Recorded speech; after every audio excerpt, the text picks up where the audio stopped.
What's the meaning of calculating?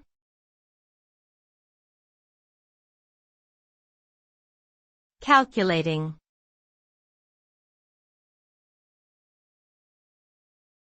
Calculating.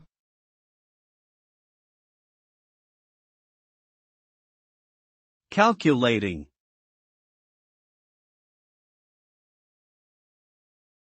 Calculating.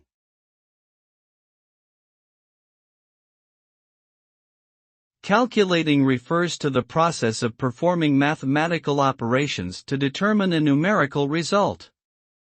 This involves using mathematical formulas, algorithms, or computer programs to perform operations such as addition, subtraction, multiplication, and division.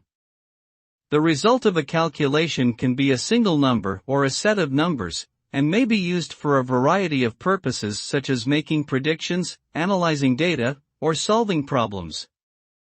Calculations can range from simple arithmetic to complex equations, and are used in fields such as science, finance, engineering, and statistics.